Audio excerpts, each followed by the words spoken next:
Shri V Joy, അങ്ങേക്ക് 10 minute. Speaker sir, പ്രമേയ അവതാരകൻ കഴിഞ്ഞ 10-15 ദിവസമായി കേരളത്തിലെ മാധ്യമങ്ങൾ പടച്ചുവിടുന്ന ചില കാര്യങ്ങൾ ഈ സഭയിൽ പറഞ്ഞു എന്നുള്ളത് ഒഴിച്ചാൽ പ്രസക്തമായ ഒരു കാര്യവും അദ്ദേഹത്തിന് ഈ അടിയന്തര പ്രമേയത്തിൻ്റെ ഭാഗമായിട്ട് ഉന്നയിക്കാൻ സാധിച്ചില്ല. ADGPയുടെ നടപടി, എനിക്ക് മുമ്പ് ബഹുമാനായിട്ടുള്ള ശ്രീ സുമേഷ് ആ വിവരം സൂചിപ്പിച്ചു. സ്വർണ്ണക്കടത്തിനെ സംബന്ധിച്ച് അദ്ദേഹം സ്വർണം പൊട്ടിക്കൽ ഞാൻ ഇപ്പോഴാണ് കേൾക്കുന്നത് എന്ന് പറഞ്ഞു. ഞാൻ അദ്ദേഹത്തോട് ചോദിക്കട്ടെ, ഇന്ന് പ്രധാനപ്പെട്ട പത്രങ്ങളിൽ ഒരു വാർത്തയുണ്ട്, പ്രത്യേകിച്ചും ശ്രീ ഷംസുദ്ദീൻ ശ്രദ്ധിക്കാനാണ്. വിദേശത്ത് തൊഴിലും താമസവും വാഗ്ദാനം ചെയ്ത് ലീഗ് നേതാവ് MK മുനീറിൻ്റെ നേതൃത്വത്തിൽ കൊടുവള്ളിയിൽ നടത്തുന്ന അമാന എംബ്രോയ്സ് പദ്ധതിയുടെ ഭരണസമിതിയിൽ സ്വർണ്ണക്കടത്ത് കേസ് പ്രതിയായ റഫീഖ് അമാന, കോഫെപ്പോസെ പ്രകാരം തടവിലായിരുന്ന അബുലൈസ് തുടങ്ങിയ ആളുകൾ ഉള്ള ഒരു കാര്യത്തെ സംബന്ധിച്ച് പറഞ്ഞിട്ടുണ്ട്. സ്വർണം നിങ്ങൾക്ക് ചിലപ്പോൾ കണ്ടാൽ ഒരു പേടി തോന്നുമായിരിക്കാം, അല്ലെങ്കിൽ വിഷമം ഉണ്ടാക്കുമായിരിക്കും. നിങ്ങളുടെ തന്നെ നേതാവ് കാസർഗോഡ് ഒരു സ്വർണ്ണക്കട നടത്തി എന്തെല്ലാമാണ് ആളുകളെ തട്ടിക്കുകയും വെട്ടിക്കുകയും ചെയ്തത് എന്നതിനെ സംബന്ധിച്ച് താങ്കളൊന്ന് പറഞ്ഞാൽ, അല്ലെങ്കിൽ മനസ്സിലാക്കി പറഞ്ഞാൽ നന്നായിരിക്കും. ഇത് ഇരട്ട മുഖമാണ് നിങ്ങൾ കാണിക്കുന്നത്, ഇരട്ട മുഖത്തിൻ്റെ പ്രതിനിധികളാണ് നിങ്ങൾ എന്നുള്ളത് നിങ്ങൾ മനസ്സിലാക്കണം. ഇവിടെ ADGP അജിത് കുമാർ RSSന്റെ നേതാക്കന്മാരെ കണ്ടു. അത് അദ്ദേഹം പിന്നീട് പറഞ്ഞാൽ ഞാൻ പറഞ്ഞില്ലെന്തെങ്കിലും ഉണ്ടെങ്കിൽ പിന്നീട് പറഞ്ഞാൽ മതി. എൻ്റെ സമയം ഞാൻ വഴങ്ങുന്നില്ല. ADGP അജിത് കുമാർ RSS നേതാവ് ദത്താത്രേയ ഹൊസബുള്ളയുടെ അടുത്ത് പോയി സംസാരിച്ചു. ഞാൻ ചോദിക്കട്ടെ, അദ്ദേഹത്തെ കൊണ്ടുപോയതാരാ? എന്തേ നിങ്ങൾ സംസാരിക്കുമ്പോൾ പറയുന്നില്ല? കൈമനം പ്രഭാകരൻ എന്ന് പറയുന്ന കോൺഗ്രസ്സുകാരൻ ആരാ? ഈ സഭയിൽ തന്നെ ഉള്ള ഒരു മുൻ മന്ത്രിയുടെ ബന്ധുവാണെന്ന് പറഞ്ഞാൽ നിഷേധിക്കാൻ വേണ്ടിയിട്ട് സാധിക്കൂ? അങ്ങനെയുള്ള ഒരാൾ കൊണ്ടുപോയ കഥയാണ് ഇവിടെ മുഴുവൻ പത്രങ്ങളും മാധ്യമങ്ങളും എല്ലാം പറഞ്ഞത്. അതിനെക്കുറിച്ച് ഒന്നും പറയുന്നില്ല. ഇതുപോലെയാണ് ബാർക്കോഴ കേസുമായി ബന്ധപ്പെട്ട് ഒരു മുൻ മന്ത്രിയുടെ മകൻ ഒരു ഫേസ്ബുക്ക് പോസ്റ്റ് അല്ലെങ്കിൽ വോയിസ് മെസ്സേജ് ഇട്ടു. പിന്നെ ക്രൈംബ്രാഞ്ച് അന്വേഷിക്കുമ്പോഴാണ് മുൻ മന്ത്രിയുടെ മകനാണ് അതിൻ്റെ അഡ്മിൻ എന്നുള്ളത് മനസ്സിലായത്. അതോടുകൂടി അതും നിൽക്കുന്ന സാഹചര്യമാണ് ഉണ്ടായത്. ഇവിടെ പ്രധാനമായിട്ട് സൂചിപ്പിക്കുന്നത് RSSും CPMും അല്ലെങ്കിൽ കേരളത്തിൻ്റെ മുഖ്യമന്ത്രിയും തമ്മിൽ ആണ് ബന്ധം എന്ന് കൊണ്ടുവരാനാണ് ഇവിടെ പരിശ്രമിക്കുന്നത്. കേരളത്തിൻ്റെ മുഖ്യമന്ത്രിയെ കഴിഞ്ഞ ഏതാണ്ട് ഒരു 25-30 വർഷക്കാലമായി നിങ്ങൾ വേട്ടയാടുകയാണ്. എന്തുകൊണ്ടാണ് നിങ്ങൾ വേട്ടയാടുന്നത്? അദ്ദേഹം എടുക്കുന്ന മതനിരപേക്ഷതയ്ക്ക് വേണ്ടി അദ്ദേഹം എടുക്കുന്ന നിലപാടുകൾ ഈ രാജ്യത്ത് നിങ്ങൾ മാത്രമല്ല, അദ്ദേഹത്തിൻ്റെ ശത്രുക്കളായിട്ടുള്ള RSSും BJPയും എല്ലാ കാലത്തും സ്വീകരിച്ചിട്ടുണ്ട്. അദ്ദേഹത്തെ നിങ്ങൾ കൊല്ലാക്കൊല ചെയ്യാൻ വേണ്ടിയിട്ട് പരിശ്രമിച്ചു. 975 അടിയന്തരാവസ്ഥ കാലത്ത് അറസ്റ്റ് ചെയ്ത് ജയിലിൽ കൊണ്ടുപോയി മൃഗീയമായി മർദ്ദിച്ചു. അന്ന് ആരുടെ ഭരണമായിരുന്നു? ഉരുട്ടിക്കൊല നടന്ന കാലം. അദ്ദേഹത്തെ ഇഞ്ചിഞ്ചായി നീ എന്തടാ വീഴാത്തത് എന്ന് ചോദിച്ച് ഊക്കോടുകൂടി ചവിട്ടിത്തെറിപ്പിച്ച കഥ നമുക്കറിയാം. എത്രയെത്ര പീഡനങ്ങളാണ് അദ്ദേഹത്തിന് മേൽ വന്നത്. പക്ഷേ എല്ലാം സമചിത്തതയോടെ നേരിട്ട് അദ്ദേഹത്തിന് മുന്നോട്ട് പോകാൻ വേണ്ടിയിട്ട് സാധിച്ചു. RSSനെ സംബന്ധിച്ച് നിങ്ങൾ പറയുമ്പോൾ ഇവിടെ RSSുമായിട്ട് ഏറ്റവും കൂടുതൽ അടുത്ത ബന്ധം പുലർത്തിയിരുന്ന നേതാക്കന്മാർ നിങ്ങളുടെ ഭാഗത്തില്ലേ? 1-2-2014 നിയമസഭയിൽ ബാബു M പാലിശ്ശേരി ചോദിച്ച ചോദ്യത്തിന് അന്നത്തെ മുഖ്യമന്ത്രി ശ്രീ ഉമ്മൻചാണ്ടി പറഞ്ഞ മറുപടി, ഈ സർക്കാർ അധികാരത്തിൽ വന്നതിന് ശേഷം എത്ര കേസുകൾ പിൻവലിച്ചു? 4718 കേസുകൾ പിൻവലിച്ചു കിട്ടുന്നതിന് സർക്കാർ ലഭിച്ച അപേക്ഷകൾ. ഇനി RSS, BJP, ABVP പ്രവർത്തകർ പ്രതിയായിട്ടുള്ള എത്ര കേസുകൾ പിൻവലിച്ചു? 9 കേസുകൾ പിൻവലിച്ചു. അതിലാണ് നേരത്തെ ബഹുമാന്യനായിട്ടുള്ള നന്ദകുമാർ പറഞ്ഞത്, ഇവിടെ പ്രവീൺ തൊഗാഡിയ അടക്കമുള്ള ആളുകളുടെ കേസ് പിൻവലിക്കപ്പെട്ടു. ഒരു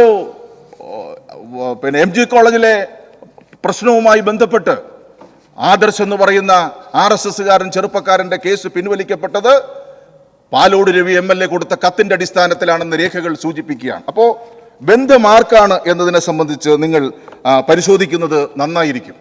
ഇവിടെ ബഹുമാനപ്പെട്ട പ്രതിപക്ഷ നേതാവ് കോൺഗ്രസ്സുകാരും നിങ്ങളും കേൾക്കാൻ വേണ്ടിയിട്ടാണ് ഞാൻ പറയുന്നത്. സ്വതന്ത്ര ഇന്ത്യയിൽ RSSനെ നിരോധിച്ചതിന്റെ പിറ്റേ ദിവസം പ്രഥമ പ്രധാനമന്ത്രി ജവഹർലാൽ നെഹ്റു എല്ലാ സംസ്ഥാന മുഖ്യമന്ത്രിമാർക്കും അയച്ച ഒരു കത്ത്.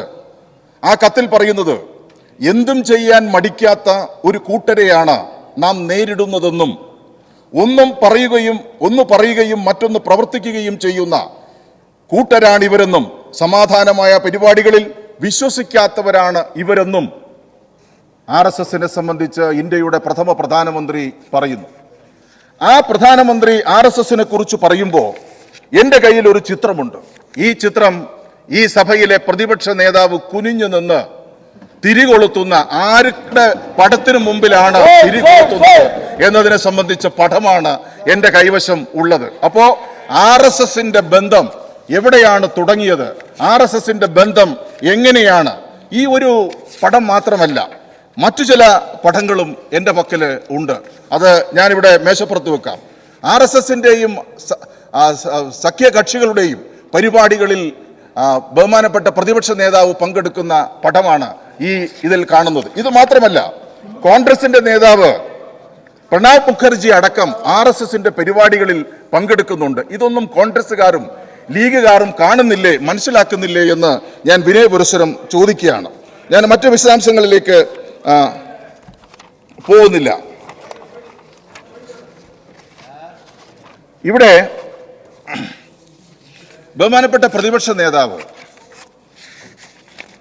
കഴിഞ്ഞ ദിവസങ്ങളിൽ വല്ലാതെ ക്ഷോഭിച്ച് സംസാരിക്കുന്നത് കേട്ടു. ഞങ്ങൾ പറഞ്ഞു പക്വതയോടുകൂടി അദ്ദേഹം പെരുമാറണം, പക്വത ഇല്ലാതെയാണെന്ന് ബഹുമാനപ്പെട്ട മുഖ്യമന്ത്രിയും മന്ത്രിമാരും ഒക്കെ സൂചിപ്പിച്ചു. ഞാൻ കോൺഗ്രസുകാരോട് ചോദിക്കുകയാണ്, കേരളത്തിന്റെ ചരിത്രത്തിൽ നിരവധി പ്രതിപക്ഷ നേതാക്കന്മാർ വന്നിട്ടുണ്ട്. കോൺഗ്രസിന്റെ ഭാഗത്തുനിന്ന് PT ചാക്കോ വന്നു, കരുണാകരൻ വന്നു, AK ആന്റണി വന്നു, ഉമ്മൻചാണ്ടി വന്നു, രമേശ് ചെന്നിത്തല വന്നു. ഇവരെക്കുറിച്ച് ആരും ഇങ്ങനെ ഒരു പക്വതയില്ല എന്ന് പറയുന്നില്ലല്ലോ. ഞാൻ ബഹുമാനപ്പെട്ട പ്രതിപക്ഷ നേതാവ് ഏതെങ്കിലും ഒരു സംഘടനയുടെ പ്രധാന ഭാരവാഹിയായിരുന്നിട്ടുണ്ടോ? KSUവിന്റെ, യൂത്ത് കോൺഗ്രസിന്റെ പ്രസിഡന്റ് ആയിട്ടുണ്ടോ? ഇരിക്കെ നിങ്ങൾക്ക് പറയാൻ അവസരം തരാം. DCC പ്രസിഡന്റ് ആയിട്ടുണ്ടോ? KPCC പ്രസിഡന്റ് ആയിട്ടുണ്ടോ? ഇല്ല. ഇതിനകത്ത് കോൺഗ്രസിനകത്ത് കുത്തിത്തിരിപ്പ് നടത്തി നന്നായി പ്രവർത്തിച്ചിരുന്ന അല്ലെങ്കിൽ പാഠവമുണ്ടായിരുന്ന രമേശ് ചെന്നിത്തലയെ കുത്തിമറിച്ച് പ്രതിപക്ഷ നേതാവായി വന്നു. അന്നു മുതൽ ഇത് അദ്ദേഹം തുടരുകയാണ് എന്നുള്ളത് നിങ്ങൾ മനസ്സിലാക്കണം. കേരളത്തിന്റെ മുഖ്യമന്ത്രിയെ കുറിച്ച് പറയാൻ നിങ്ങൾക്ക് എന്ത് അവകാശമാണ്? കേരളത്തിന്റെ മുഖ്യമന്ത്രിയെ കുറിച്ച് പറയാൻ നിങ്ങൾക്ക് എന്ത് യോഗ്യതയാണ്? കേരളത്തിന്റെ മുഖ്യമന്ത്രി ഈ സംസ്ഥാനത്ത് വർഗീയ പ്രതിലോമ ശക്തികൾക്കെതിരായി എടുത്തിട്ടുള്ള നിലപാടുകൾ, ധീരമായ നിലപാടുകൾ, ആ നിലപാടുകൾ കേരളത്തിന് ഇന്നും മാതൃകയാണ്. ഇവിടെ മാറാട് കലാപത്തെ സംബന്ധിച്ച് സൂചിപ്പിച്ചു, ഇവിടെ മറ്റു വർഗീയ കലാപങ്ങളുടെ സംബന്ധിച്ച് സൂചിപ്പിച്ചു. അവിടെല്ലാം നെഞ്ചുവിരിച്ച് ഒരു പേടിയുമില്ലാതെ നടന്നു പോകാൻ അദ്ദേഹത്തിന് സാധിച്ചു എന്നുള്ളത് ഏറ്റവും പ്രധാനപ്പെട്ട കാര്യമാണ്. കേരളത്തിന്റെ മുഖ്യമന്ത്രിയെ സംബന്ധിച്ച് ഒന്നുമല്ലെങ്കിലും കോൺഗ്രസുകാർ ഒരു കാര്യം കൂടി നിങ്ങൾ മനസ്സിലാക്കിയിരിക്കണം, നിങ്ങൾ മനസ്സിലാക്കിയിട്ടുണ്ട്. നാഴേക്ക് 40 പ്രാവശ്യം കുഴൽനാടനെ പോലുള്ള ആളുകൾ മുഖ്യമന്ത്രിയുടെ നെഞ്ചത്ത് കയറാൻ വേണ്ടി മാത്രം വരുമ്പോൾ അദ്ദേഹം അടക്കമുള്ള ആളുകൾ ഇതിനെ സംബന്ധിച്ച് ഒന്ന് ശ്രദ്ധിക്കുന്നത് നന്നായിരിക്കും എന്ന് ഈ അവസരത്തിൽ ഞാൻ ഓർമ്മപ്പെടുത്തുകയാണ്. കേരളത്തിന്റെ മുഖ്യമന്ത്രി സഖാവ് പിണറായി വിജയൻ ഒരു പ്രത്യേക ജൻസാണ്. അത് അല്ല പറഞ്ഞു മനസ്സിലായില്ലേ? ഇത് എൻ്റെ കയ്യിലിരിക്കുന്നത് കാലം സാക്ഷി എന്ന് പറയുന്ന ഉമ്മൻചാണ്ടിയുടെ ആത്മകഥയാണ്.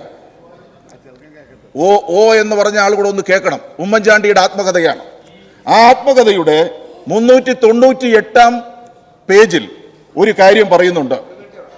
ഇതിനിടെ വീടുമായി ബന്ധപ്പെട്ട ചിലർ ലഘുലേഖകൾ അച്ചടിച്ച് പ്രചരിപ്പിച്ചു. അതുമായി അവർ പത്രസമ്മേളനം നടത്തി. ആരും അത് കാര്യമാക്കിയില്ല. എന്ന അവർ പിണറായി വിജയനെ ചെന്ന് കണ്ടു. അന്ന് അദ്ദേഹം CPM സംസ്ഥാന സെക്രട്ടറിയാണ്. അനുകൂല പ്രതികരണം പ്രതീക്ഷിച്ചു ചെന്നവർ നിരാശരായി മടങ്ങി എന്നാണ് ഞാൻ പിന്നീട് മനസ്സിലാക്കിയത്. അന്ന് ഞാൻ പ്രതിപക്ഷ നേതാവാണ്. പിണറായി വിജയൻ P ജയരാജനെ എൻ്റെ അടുത്തേക്ക് അയച്ചു. നിയമസഭയിൽ ഞങ്ങൾ കണ്ടു. ഇത്തരം വൃത്തികേടുകൾക്ക് കൂട്ടുനിൽക്കില്ല എന്ന സന്ദേശം അദ്ദേഹം അറിയിച്ചു. ഇതാണ് പിണറായി വിജയൻ. ഇതാണ് പിണറായി വിജയൻ.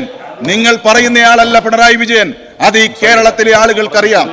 10-25 കാൽ നൂറ്റാണ്ടിലധികമായി പിണറായി വിജയനെ നശിപ്പിക്കാൻ നിരവധി കേസുകൾ. നിങ്ങളുടെ കാലത്തല്ലേ അദ്ദേഹത്തിന്റെ പേരിൽ CBI കേസെടുത്തത്? എന്തായി?